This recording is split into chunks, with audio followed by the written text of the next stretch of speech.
हर carbohydrate एक जैसा नहीं होता। कार्बोहाइड्रेट्स को डिफरेंशिएट करने के लिए एक स्केल है जिसको हम कहते हैं ग्लाइसेमिक इंडेक्स।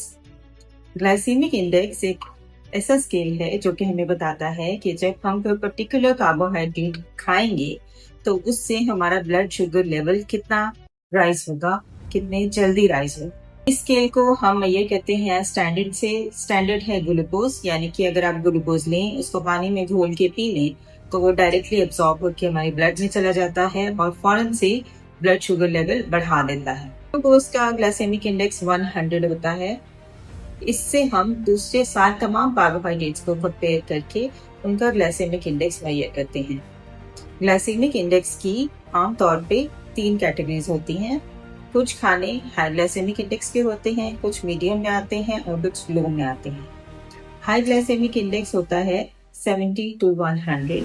ऐसे खाने जिसको खाने से हमारा ब्लड शुगर लेवल तेजी से बढ़ जाए उसको हम हाई ग्लाइसेमिक इंडेक्स फूड कहते हैं।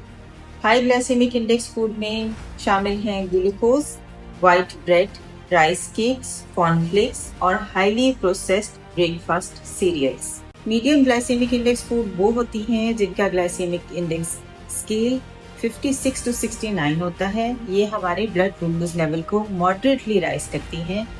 मीडियम ग्लाइसेमिक इंडेक्स फूड में शामिल हैं brown rice, whole wheat pasta, oats, quinoa, sweet corn, peas, sweet potato, beetroot, pineapple, bananas, raisins और ड्राइड एप्रिकॉट्स।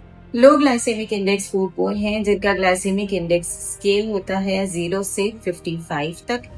इसके अंदर शामिल हैं तमाम दालें, चना, सोयाबीन्स, मटर और तमाम नॉन स्टार्ची वेजिटेबल्स, जिसके अंदर शामिल हैं साग, ब्रोकली, गोभी, cabbage, capsicum, cucumber, tomatoes, lettuce, carrot and beans. इसके अलावा स्टील कट ओट्स, बार्ले और चिया सीड्स, फ्लैक्स सीड्स, तमाम nuts low glycemic index food में शामिल हैं। फ्रूट्स जो इसमें आते हैं उसमें हैं एप्पल, ऑरेंज, ग्रेप फ्रूट और पेयर। तो आज हमने ये सीखा कि कार्बोहाइड्रेट्स के अंदर कैटेगराइज करने के लिए हमें ग्लाइसेमिक इंडेक्स का पता होना चाहिए। ग्लाइसेमिक इंडेक्स वो स्केल है जो बताता है कि आप अगर किसी पर्टिकुलर टाइप का कार्बोहाइड्रेट खाएंगे तो उससे आपका ब्लड शुगर लेवल कितने जल्दी राइज होगा।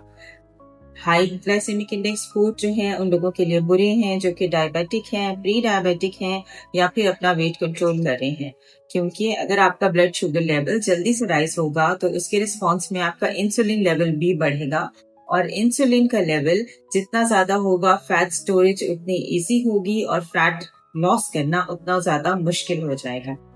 इसलिए अगर आप अपना वेट मेंटेन करना चाहते हैं, आप अपनी बॉडी में से फैट को रिड्यूस करना चाहते हैं, तो आपको लो ग्लाइसेमिक इंडेक्स फूड के ऊपर तवज्जो देनी चाहिए। लो ग्लाइसेमिक इंडेक्स फूड में यूजुअली आती हैं तमाम तर ग्रीन सब्जियां और दालें। इसके अलावा फलों में आता है सेब। ये सारी चीजें अगर आप अपनी डाइट में शामिल करें as a good source of carbohydrate तो आपका वेट रिड्यूस करना इजी हो जाएगा। अगर आप डायबिटिक हैं या प्री डायबिटिक हैं तो आप अपने ब्लड ग्लूकोज लेवल को कंट्रोल कर सकते हैं और अपने ब्लड इंसुलिन स्पाइक को भी कंट्रोल कर सकते हैं। ग्लाइसेमिक इंडेक्स से हमें ये इन्फॉर्मेशन मिलती है कि कौन से कार्बोहाइड्रेट्स हमें ज्यादा मिकदार में खाने चाहिए और कौन से कार्बोहाइड्रेट्स ऐसे हैं जो हमें अपनी खुराक में कम से कम शामिल करने चाहिए। उम्मीद है ग्लाइसेमिक इंडेक्स के बारे में आपका कॉन्सेप्ट क्लियर हो गया होगा। मजीद नेक्स्ट वीडियोस में हम बात करेंगे कि किसी भी फूड का ग्लाइसेमिक इंडेक्स क्या फिक्स होता है या फिर हम उसे चेंज कर सकते हैं और ग्लाइसेमिक इंडेक्स को तब्दील करने के लिए कौन कौन से तरीके हैं। तब तक के लिए अल्लाह हाफिज।